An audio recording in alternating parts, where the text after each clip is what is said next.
Hello guys, welcome back to my channel. तो आज मैं आपको बताऊंगा कि स्टॉप लॉस क्या होता है। पता है, स्टॉप लॉस सबसे इम्पोर्टेंट चीज़ होता है स्टॉक मार्केट में। अगर जो आप स्टॉप लॉस के बारे में नहीं जान रहे हो तो ठीक हो, मतलब सबसे बड़ा बेवकूफ़ हो आप।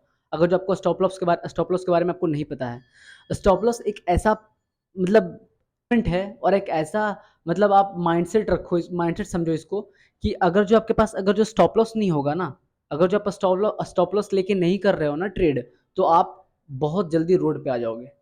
ठीक है। Stop loss is a part of trading, ये हमेशा याद रखना। अगर जो स्टॉप लॉस आपने नहीं लिया तो आप बहुत बड़े डेप्ट ट्रैप में फंस जाओगे। ठीक है, ये हमेशा याद रखना। तो सबसे पहले मैं आपको बता दूं कि स्टॉप लॉस होता क्या है। तो मैं जैसा लिख दिया हूं यहाँ पे पहले ही कि it is a part of trading which help to reduce our losses and save our capital, जो मैं आपको पहले बता दिया था। ठीक है, to survive our capital and reduce our losses. ठीक है, मतलब कि ये स्टॉप लॉस एक ऐसा इक्विपमेंट है और एक ऐसा ट्रेडिंग सेटअप है जो आपको लॉस तो होने से बचाएगा ही, जो हैवी लॉसेस है वो तो होने से बचाएगा ही, और साथ में साथ आपका कैपिटल भी बचाएगा। अगर जो आप स्टॉप लॉस नहीं रखोगे ना तो आप मतलब आपका अपना कैपिटल पूरा वाइप आउट कर दोगे तुरंत, with in a fraction of days. अगर जो आप अपने ट्रेडिंग अकाउंट में डालते हो या डीमेट अकाउंट में पैसा डालते हो, अगर जो आप स्टॉप लॉस लेके नहीं ट्रेड कर रहे हो तो आप बहुत जल्दी रोड पे आ जाओगे। अगर जो ये बात पे आपको भरोसा नहीं है, आप करके देखना। ठीक है, बिना स्टॉप लॉस लेके खेलना, आ जाएगा समझ में। तो सबसे पहले मैं आपको बता दूं कि कितने टाइप्स ऑफ स्टॉप लॉस होते हैं। तीन तरह का स्टॉप लॉस होते हैं। सबसे पहले आपका जो प्राइमरी स्टॉप लॉस है, जो मैं बता रखा हूँ, प्राइमरी स्टॉप लॉस।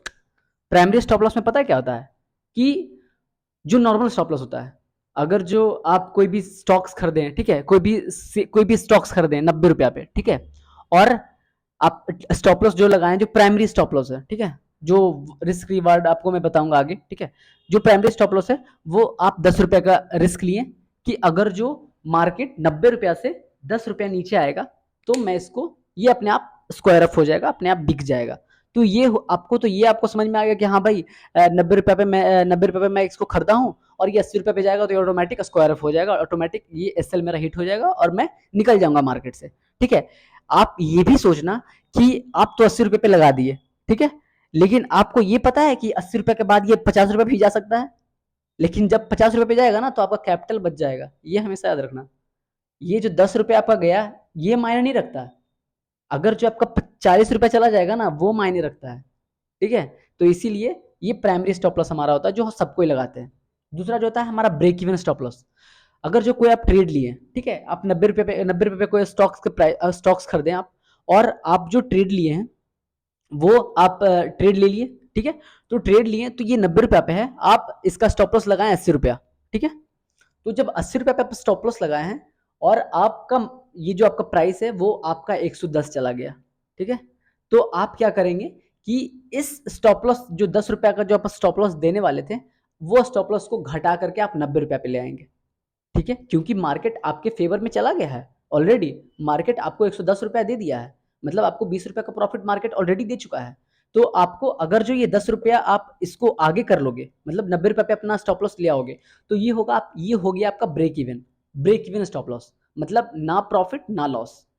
तो इसको हम सब ब्रेक इवन स्टॉप लॉस कहते हैं।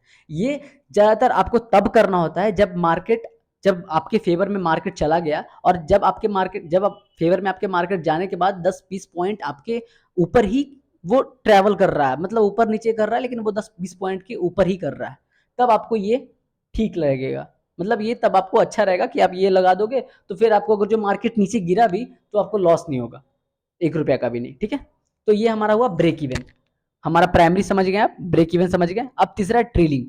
ट्रेलिंग का मतलब क्या होता है कि कोई भी आप स्टॉक्स खरीदे 90 रुपए पे, ठीक है, 90 रुपए पे स्टॉक्स खरीदे और वो चला गया 130, ठीक, तो अब आप तो ब्रेक इवन पे रहोगे नहीं यार, ठीक है, क्योंकि ब्रेक इवन पे अगर 130 चला गया तो आप तो ये नहीं सोचोगे कि भाई मुझे कुछ लेना ही नहीं है इससे। ठीक है, आप अपना टाइम बर्बाद कर रहे हो, उस पर अपना टाइम लगा रहे हो, सारा कुछ आप कर रहे हो और फिर आप प्रॉफिट भी नहीं लोगे, तो फिर तो ये गलत बात है। तो आप क्या करोगे, आप उसको ट्रेल करोगे। ये ब्रेक इवन से आप ट्रेल करोगे। ब्रेक इवन से ट्रेल करने का मतलब कि आप ये 90 रुपया से, आप तो पहले 90 रुपया पे अपना स्टॉप लॉस ले आओगे, फिर जब आप देखोगे 130 रुपया के ऊपर ये एवो ट्रेड कर रहा है, ठीक है, तो आप अपना जो ट्रेलिंग है ट्रेलिंग जो अपना स्टॉप लॉस है उसको आप ट्रेल करोगे। मतलब ये 90 रुपया पे है तो 90 रुपया से आप आ गए 100, ठीक है, मतलब अपना स्टॉप लॉस 100 पे लगा लिए कि अगर जो लॉस भी होगा तो मेरा लॉस नहीं हुआ, मेरा 10 रुपये का प्रॉफिट ही देके मार्केट जाएगा, ठीक है, क्योंकि आपने जो आपका जो स्टॉप लॉस है वो आप ट्रेल करके 10 रुपया आगे कर लिए, मतलब 90 रुपया से 10 रुपया आगे कर लिए आप, तो आपका 10 रुपया प्रॉफिट ही देके जाएगा। फिर क्या हुआ कि जब 130 पे चला गया मार्केट तो आपको और धीरे धीरे ट्रेल करते रहेंगे, ठीक है, 130 पे आ गया तो आप 120 पे लगा देंगे, 130 पे लगा देंगे, फिर 150 पे लगा देंगे, जैसे जैसे मार्केट आपके फेवर में चलता चल जाएगा आपको वैसे स्टॉप लॉस लगा लेना है। ये आपका हो गया स्टॉप लॉस। अब आपको मैं एक बात और बताता हूं कि ये जो चलता है स्टॉप लॉस का जो हिसाब किताब चलता है ये रिस्क रिवार्ड से चलता है, रिस्क रिवार्ड रेशियो, जिसको हम सब शॉर्टकट में करते हैं RR ratio, risk reward ratio. तो रिस्क रिवार्ड रेशियो जो हमारा होता है वो 1:2 और 1:3 होता है, ठीक है। अगर जो 1:2 और 1:3 है, मतलब इसका मतलब ये हुआ कि अगर जो मेरा लॉस हुआ तो मेरा लॉस होगा 1 रुपये का, ठीक है, लेकिन जो मुझे प्रॉफिट चाहिए वो 2 रुपया या 3 रुपया चाहिए, ठीक है। तो इसका मतलब ये हुआ, मतलब कि that is to save our that is to save your capital and give you a decent profit, ठीक है। इसका मतलब ये हुआ कि अगर जो मेरा लॉस हुआ तो लॉस मेरा 1 रुपया का होगा लेकिन प्रॉफिट होगा मेरा 2 रुपया का। लॉस तो मैं ले लूंगा, ठीक है, मैं लॉस ले लिया 1 रुपया का, लेकिन अगर जब भी मेरा प्रॉफिट होगा तो 2 रुपया का मैं प्रॉफिट लेके जाऊंगा। तो इसका मतलब ये हुआ रिस्क रिवार्ड, मतलब ये हुआ रिस्क रिवार्ड रेशियो, जो एक ट्रेडर हमेशा फॉलो करता है रिस्क रिवार्ड रेशियो को, क्योंकि जब तक आप रिस्क रिवार्ड रेशियो फॉलो नहीं करोगे ना आप कभी प्रॉफिटेबल बनोगे ही नहीं। अगर जो आप स्टॉप लॉस को फॉलो नहीं कर रहे हो आप कभी प्रॉफिटेबल जिंदगी में नहीं बनोगे, कुछ भी कर लो कभी प्रॉफिटेबल बन ही नहीं सकते जब तक आप स्टॉप लॉस को फॉलो नहीं करोगे, ठीक है। तो इस चीज़ को आप हमेशा याद रखना कि रिस्क रिवॉर्ड रेशियो और स्टॉप लॉस बहुत इंपॉर्टेंट चीज़ है जो आपको मार्केट में स्टैंड रहने के लिए बहुत ज़रूरी है, मतलब मार्केट में टिकने के लिए ना ये बहुत ज़रूरी है। अगर जो आप इस दोनों पे अपना कंट्रोल कर लिए भाई आप मार्केट में बन गए, ठीक है। तो ये हमारा रिस्क रिवॉर्ड रेशियो और स्टॉप लॉस है। तो हमारे चैनल पे ऐसे ही बने रहिए, अपना प्यार मुझे देते रहिए और मेरे चैनल को लाइक सब्सक्राइब करते रहिए ताकि मैं और भी आपके लिए ऐसा सब वीडियो लाऊं जिससे आप मार्केट में सर्वाइव कर सको और मार्केट में देर तक रह सको और बहुत कुछ सीख सको मेरे चैनल से। Thank you.